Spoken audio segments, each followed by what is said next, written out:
Esto es Avance Radio.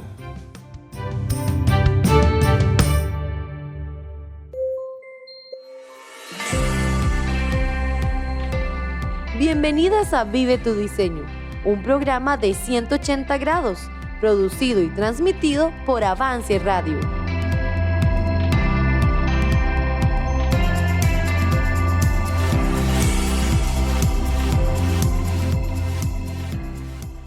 Hola amigas de Vive tu Diseño, bienvenidas a una nueva temporada aquí en nuestro programa. Vamos a empezar el estudio de un personaje, una mujer de la Biblia que tiene grandes enseñanzas para nosotros. La verdad es que personalmente es una de mis favoritas. Y vamos a estar estudiando por estas semanas a Ana, la mamá de Samuel, como la conocemos mejor. Así que no puede perderse ni uno solo de estos programas que vienen, porque ella tiene grandes cosas que quiere enseñarnos y que nosotras podemos aplicar en nuestra vida diaria. Así que sin más, vamos a pasar con Muri, que tiene con nosotras el estudio de hoy.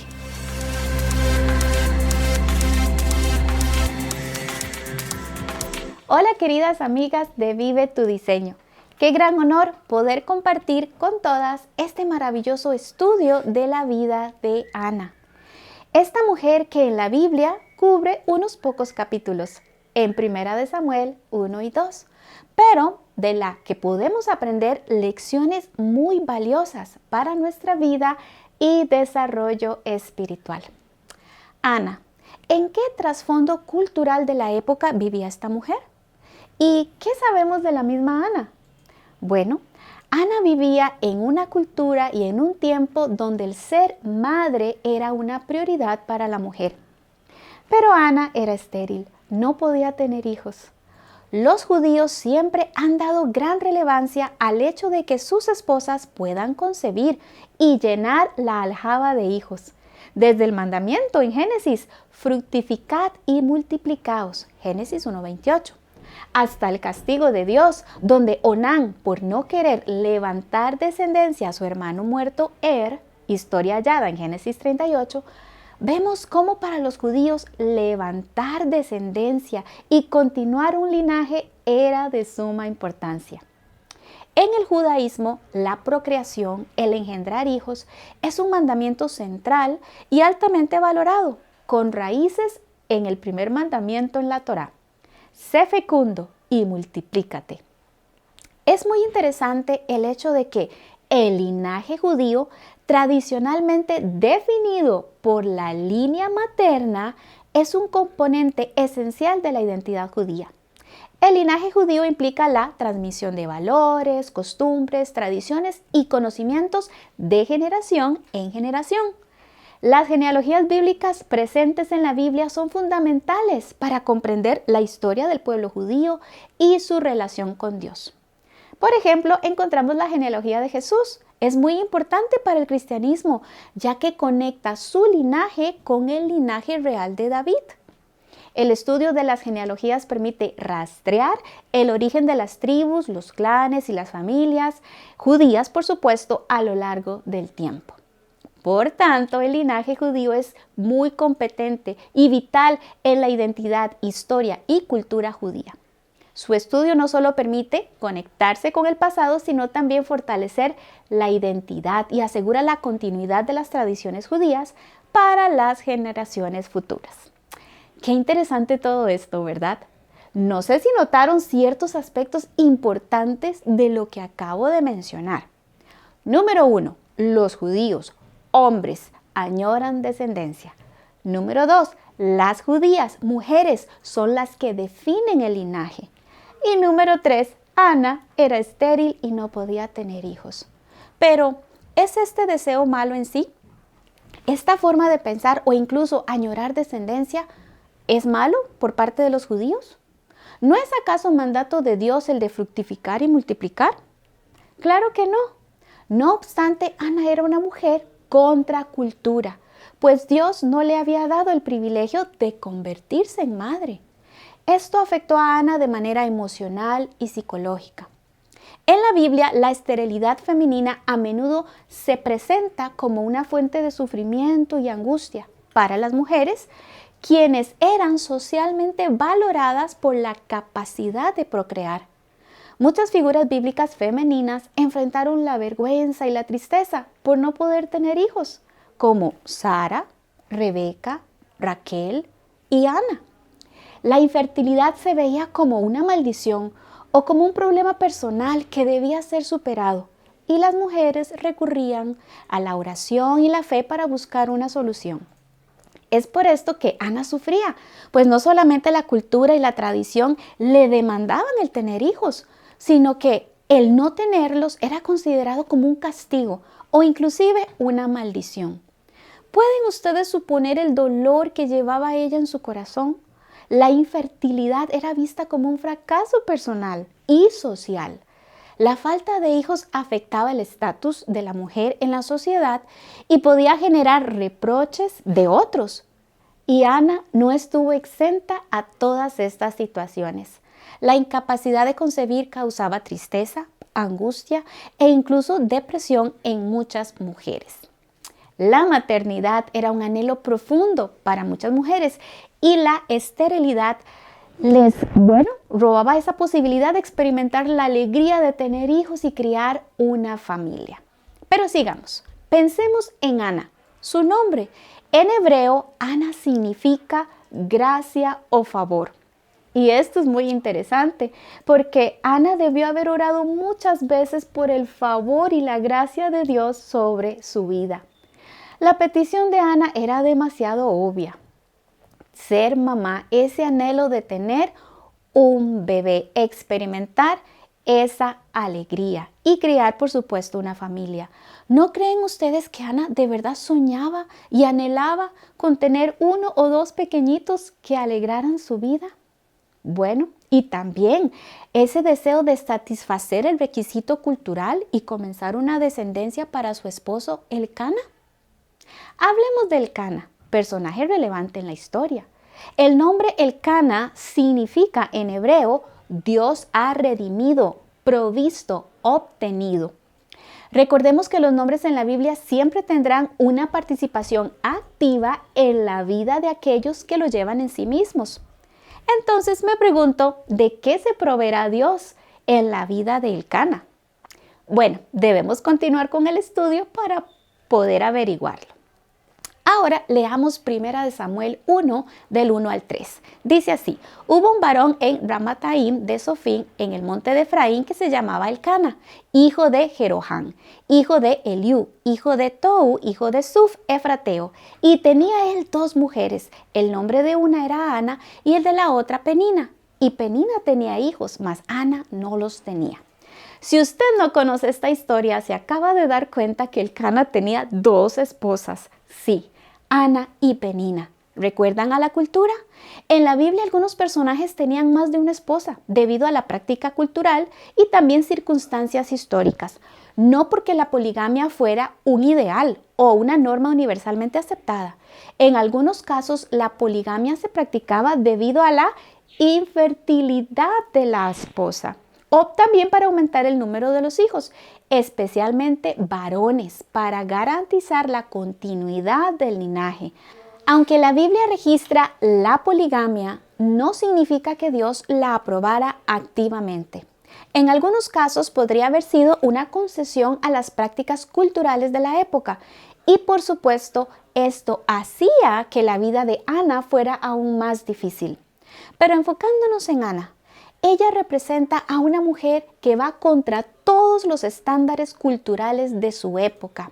Y además de esto, debemos agregarle a una rival, Penina. El nombre Penina significa perla. Penina con sus hijos aparentemente disfrutaba de la atención social que eso le proporcionaba, mientras que Ana, al no tener hijos, se enfrentaba a la presión social y a la tristeza. Penina regularmente molestaba a Ana con sus burlas, lo que hacía que Ana se sintiera triste y desesperada. El nombre Penina, perla, se contrasta con la vida amargada de Penina, lo cual puede sugerir que a pesar de que su nombre sugiere algo valioso, no era una persona que vivía con una vida plena o virtud. ¿Y por qué decimos esto? ¿Por qué decimos lo anterior? ¿Cómo lo sabemos? Bueno, porque está registrado que Elcana amaba a Ana. Leamos lo que dice 1 Samuel 1, 4 al 6. Y cuando llegaba el día en que Elcana ofrecía sacrificio, daba a Penina su mujer a todos sus hijos y a todas sus hijas, a cada uno su parte. Pero a Ana daba una parte escogida, porque amaba a Ana, aunque Jehová no le había concedido tener hijos. Y su rival la irritaba, enojándola y entristeciéndola, porque Jehová no le había concedido tener hijos. Es evidente que esta familia tenía problemas maritales, empezando con el hecho de tener 2 esposas y que una de ellas era estéril. No es el plan ni el deseo de Dios que esto ocurra en un hogar. No obstante, como ya mencionamos, todas estas prácticas eran culturales y muchas veces encontramos en la Biblia hombres imperfectos que no hicieron realmente lo que Dios pedía de ellos y así generando conflictos en sus propias familias y en su vida. La Biblia es clara al decir que Elcana amaba a Ana, al punto que le mencionara que no estuviera triste por su situación, poniéndose él como un sustituto por los hijos no tenidos. La Biblia dice, y Elcana su marido le dijo, Ana, ¿por qué lloras? ¿Por qué no comes? ¿Y por qué está afligido tu corazón? ¿No te soy yo mejor que 10 hijos? Esto está en el versículo 8. Podemos ver que el corazón de Elcana era sincero y que genuinamente la amaba, pues dada una porción escogida a Ana porque la amaba, aunque ella no le había dado hijos. ¿No creen ustedes que esto generaba una rivalidad entre ambas damas? Imagino que Penina decía, él te da una porción escogida, pero yo le he dado hijos. Oh sí, claro que sí, esa rivalidad era cosa seria. Todo esto solamente le recordaba a Ana que ella era una pobre mujer que no calzaba con la cultura de su época, pues no tenía hijos y tenía en casa a una rival que le recordaba constantemente este hecho. Y no solo con palabras, sino también con hechos tangibles y visibles. Pero Ana, sin embargo, ahí estaba Elcana, su esposo, a quien verdaderamente le debía de molestar esta realidad, su esterilidad. Sin embargo, ¿cuál era su reacción? ¿No te soy yo mejor que 10 hijos? ¿Quién debería estar molesto o decepcionado con Ana por no darle hijos? No, sino el mismo Elcana, ¿verdad que sí? Pero vemos que esto no es lo que ocurre. Él se preocupa y trata de confortar su corazón diciéndole, ¿no te soy yo mejor? ¿No soy yo suficiente para ti? ¿Por qué tienes que estar triste? ¿Por qué te debe importar lo que otros digan o lo que la cultura dicta, la sociedad dicta? ¡Wow! Saben, la historia de Ana quizá no sea la suya, pero algo sí podemos rescatar de los estándares culturales que afectan a las mujeres en general y por sobre todo a la mujer cristiana. Sí, al igual que Ana, la mujer cristiana es una mujer contracultura. Hoy la sociedad y la cultura tratan, como lo han hecho desde la antigüedad, de decirle a la mujer cómo vivir su vida y qué debe hacer para ser aceptada. No obstante, lo peor de todo de esto es que jamás será suficiente lo que una mujer puede hacer para congraciarse con la sociedad. Siempre será hallada falta. Los tiempos cambian y las exigencias no son siempre las mismas, pero sí la mentalidad. Recordemos que Satanás es el príncipe de este mundo. Por ende, tratará de destruir a los creyentes y a los no creyentes. Y en el caso de la mujer, este sistema mundano lucha contra los estándares bíblicos de lo que debería ser una mujer de Dios. Las creyentes no encajamos en el andar de esta sociedad o lo que la sociedad espera de nosotras. Hablamos de estándares aceptados de, por ejemplo, belleza física y corporal. Hablamos de estándares de vida matrimonial, noviazgo, maternidad. Hablamos de estándares de superación personal y profesional. Se nos vende la idea de que la mujer de hoy debe ser 1. Fuerte. No necesita la figura masculina en su vida, sino que ella misma puede superarla. 2. Independiente, ligada al pensamiento anterior, cayendo inclusive en el feminismo. 3. Soltera, que es mejor no casarse, se puede vivir o convivir o llevar una vida libertina. 4. Sin hijos. La maternidad es una imposición. Mejor tener mascotas. 6. Profesional. ¿Por qué no? Superación personal y muestra superioridad ante el hombre. 7. Fitness. Aceptación social si es hermosa y con figura. Ahora, sé lo que están pensando. ¿Y eso qué tiene de malo? ¿No puedo decidir yo sobre ser profesional o quedarme soltera o no tener hijos o cuidar mi salud? Claro que sí. Lo que sucede es que, más que una aspiración personal, esto sea una imposición social y que cedamos a ella. Además, ¿cuáles son las verdaderas intenciones o las verdaderas intenciones del corazón a la hora de decir o decidir por alguna de estas modas o patrones culturales? Somos como Penina, que a pesar de tener hijos y ser bendecida con el don de la maternidad, su actitud era desagradable, envidiosa e intrigosa. Jesús muchas veces nos hizo ver que las actitudes e intenciones eran más importantes que las acciones. No hay nada de malo con estudiar, trabajar, hacer ejercicio o incluso con el hecho de permanecer soltera, en todo el sentido de la palabra. El problema es cuando hacemos todas estas cosas para llenar un requerimiento social y cultural sin sopesar el valor eterno de las mismas. O hacemos todas estas cosas porque creemos que nos harán felices y que estas posturas llenarán espacios vacíos en nuestras vidas. ¿Hacemos todas estas cosas porque queremos sentirnos bien con nosotras mismas y sentirnos que debemos probar algo a los demás? ¿Que sí somos capaces y que no necesitamos de nada ni de nadie? Bueno, ¿saben? Es muy probable que Penina se regodeara alrededor de la pobre Ana porque ella sí cumplía con los estándares culturales de la época. Pero, ¿qué le valía a Penina tener hijos si su actitud era incorrecta? ¿Ven cómo cumplir con la cultura no garantiza la verdadera felicidad o la plenitud total? Dios le dijo a Pablo, bástate mi gracia, 2 Corintios 12:9. Así como el Cana le dijo a Ana, ¿no te soy yo mejor que 10 hijos? Dios no está interesado en que cumplamos con la cultura. Dios está por encima de la cultura. Él es quien realmente importa, a quien debemos agradar, no al mundo y su sistema anti Dios. ¿Saben? Dios fue quien hizo a Ana estéril. Él era suficiente para ella, como el Cana se lo mencionó. En realidad, Ana no carecía de nada.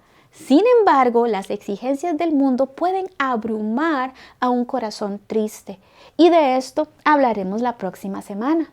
Pero para finalizar, nosotras no debemos sentir la presión cultural y vivir bajo sus estándares. Nunca podremos satisfacer sus demandas.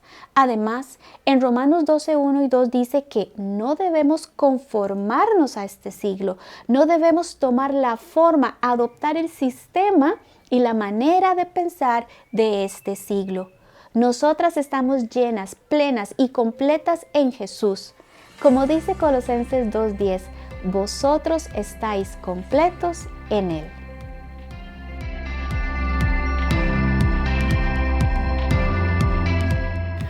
Bueno, hoy aprendimos de Ana, una mujer contracultura. Y yo no sé si usted lo ha pensado, pero ¿cómo podemos nosotras aplicar estos mismos principios? ¿Cómo ser una mujer contracultura en nuestro hogar, en nuestra familia, aún en la iglesia y en la sociedad? Bueno, cada una tiene que analizar esto, pero yo creo que podemos seguir el ejemplo de esta mujer.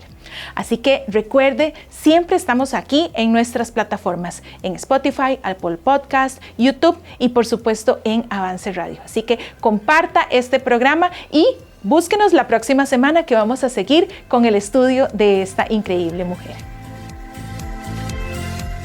Gracias por acompañarnos. Escúchanos en nuestro próximo episodio.